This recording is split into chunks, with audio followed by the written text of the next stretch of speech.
Good afternoon. My name is Kellyanne Raver and I'm your marketing manager. This is my executive summary presentation of the marketing plan I prepared for Brown Enterprises' purchase of Dunkin Donuts franchise in Melbourne, Australia. Our goals and objectives are to please the stakeholders. In doing so, we must become familiar with the local customs, abide all laws and regulations in Australia and for Victoria where Melbourne is located, and hold ourselves to high ethical standards. The first thing we had to do was establish who the target market was going to be for the franchise.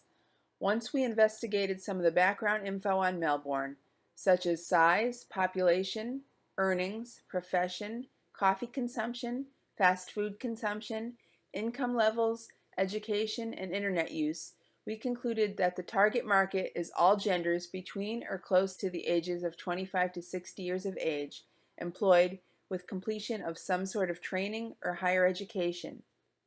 This criterion fits the largest wage earners with discretionary income that frequent fast food establishments for coffee, mostly in the morning on their way to work or at break times.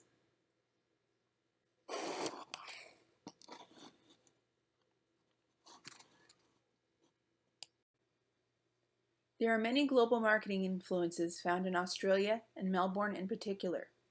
Victoria, the state of which Melbourne is located, is run by a parliamentary democracy.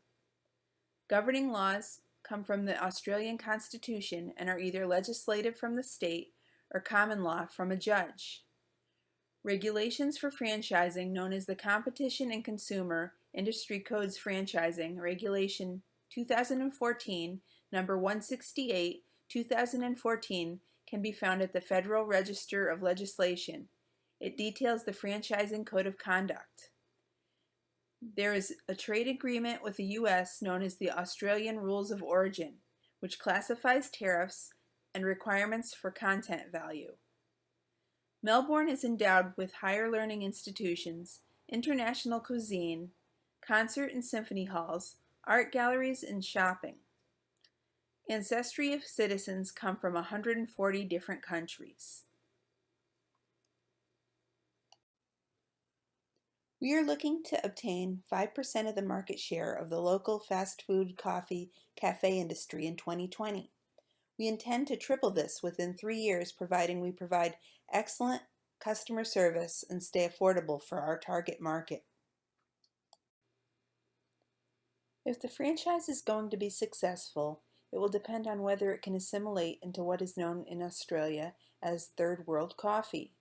Third World Coffee is a way of experiencing coffee by knowing its origin, how it is grown, sustainability, hints of flavor, and even bean batch. The Dunkin Donuts in the US is pretty simplistic, so the franchise will have to deviate from that in order to fit into the culture. Coffee culture in Australia is very complex and upscale. The franchise will have many other franchise competitors. The main prominent ones are owned by Retail Food Group, which have 7.2% of the market share. Their main coffee shops are Mitchell's Patisserie and Gloria Jean's Coffee. Minor DKL Food Group, Proprietary Limited, has 4% of the market share, with most coming from their shops called Coffee Club. And Emirate Leisure Retail Proprietary Limited has 70 Hudson coffee shops with 1% of the market share. Lastly, there is Starbucks Coffee Proprietary Limited, also with 1% of the market share.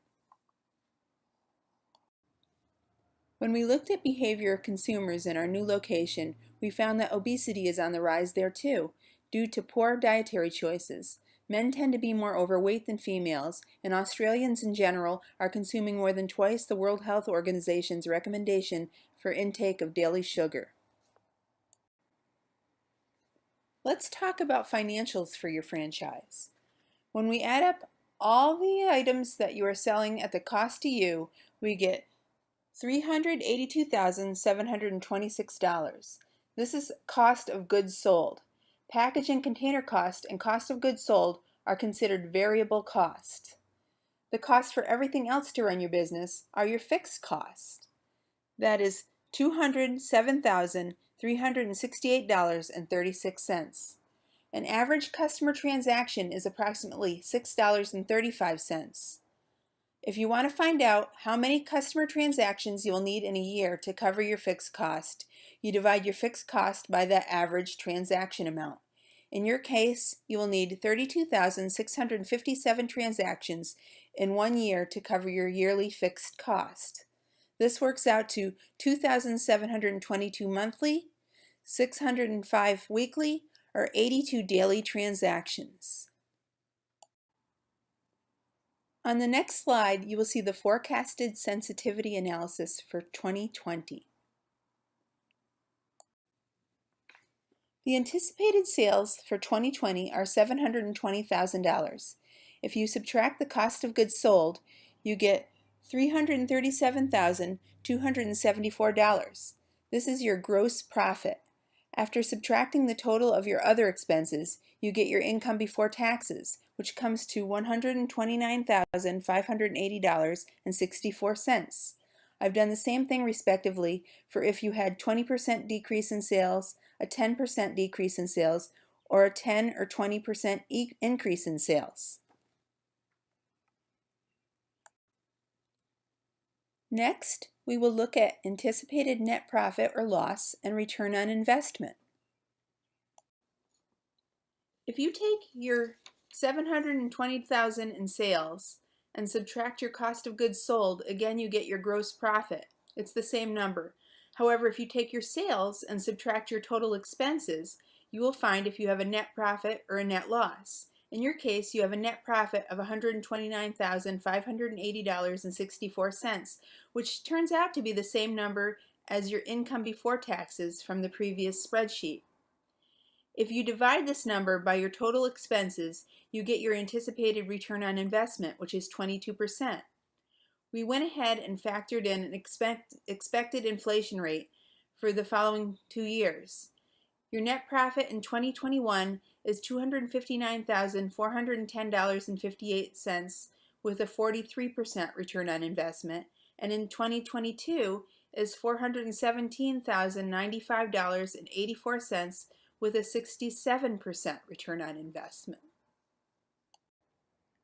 The city of Sydney is very up and coming these days, but Melbourne is much more affordable, and that's why people relocate there. The country of Australia is 5th place for economic freedom, according to the 2018 Index of Economic Freedom conducted by the Heritage Foundation. It ranks higher in government integrity and spending, and lower in labor freedom and property rights. Of 43 countries in the Asia Pacific, Australia ranked 4th place. The government encourages entrepreneurism. There is little government interference, and it is a good choice for doing business.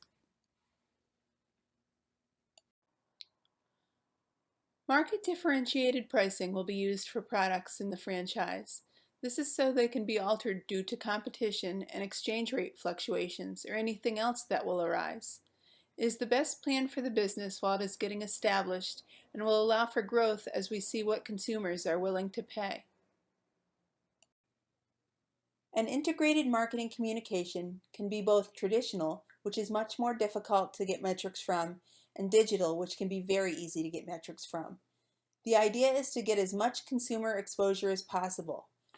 Through thorough research of what would benefit your franchise the most to hit your target market, the best strategy would be to advertise on radio, TV, and billboards, send out email blasts to consumers that opt in, post on social media, vlog on YouTube, and have a mobile ordering app developed.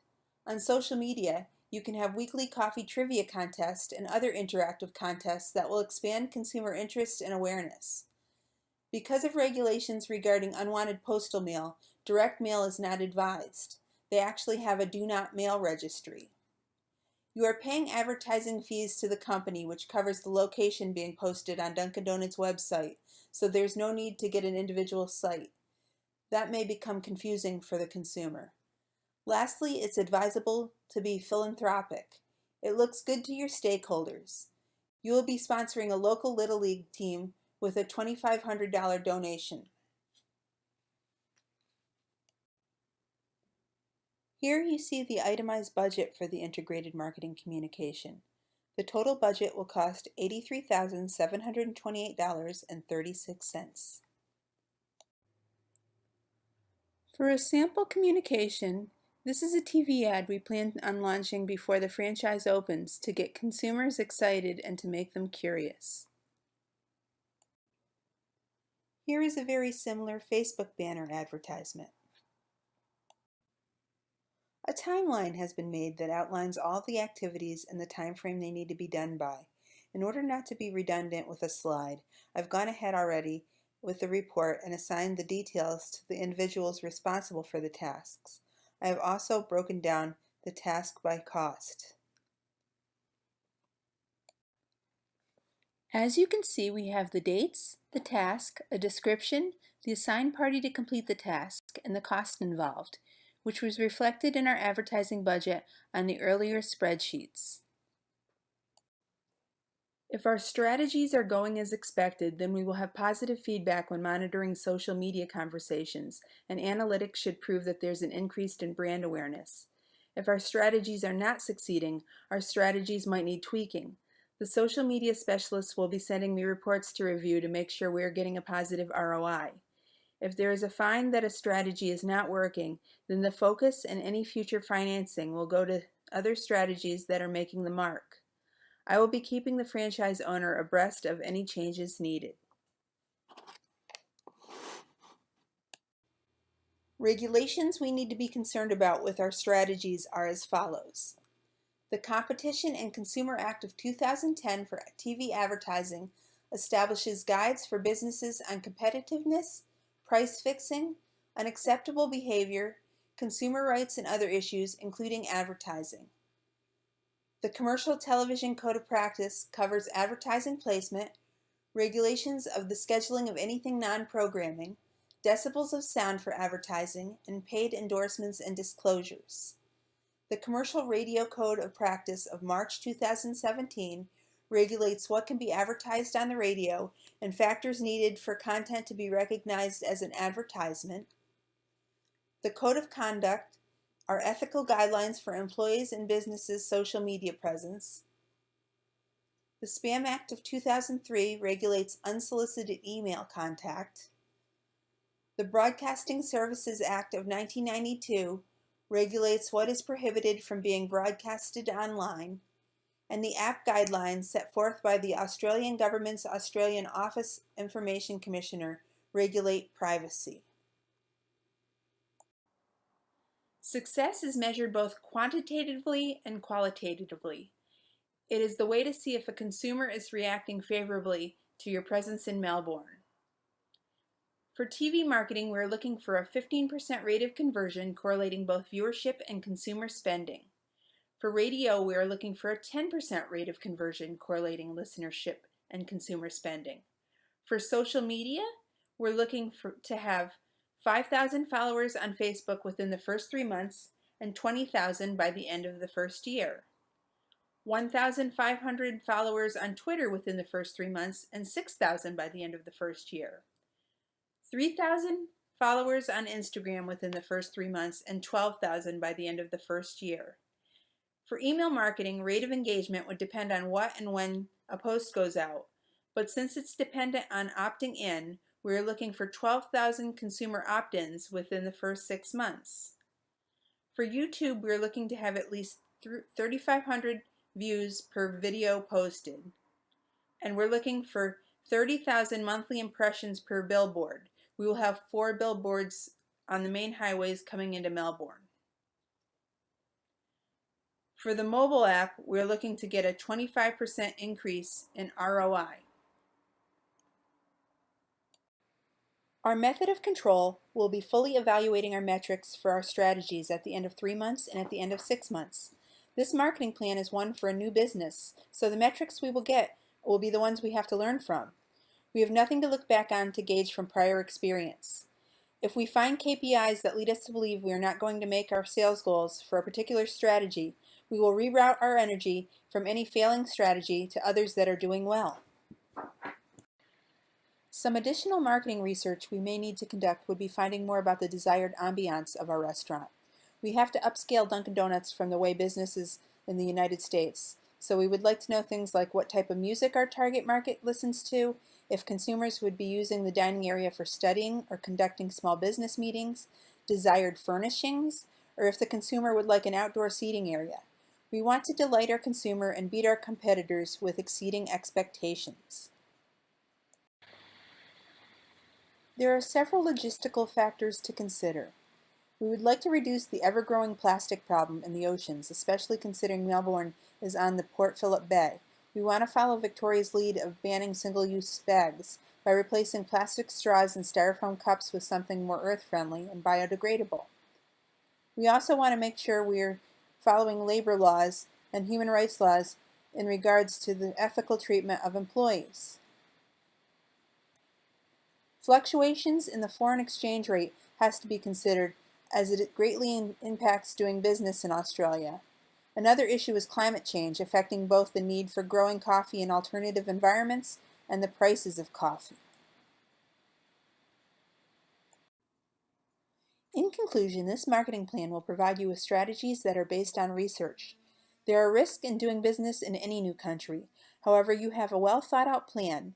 You have a social media specialist that will be creating reports of all your analytics. You have a marketing manager that will be monitoring the reports and the implementation of all the strategies. With that being said, we can move forward having been educated in our decisions regarding your franchise's marketing. Good luck with your new franchise. I look forward to assisting you further. Thank you.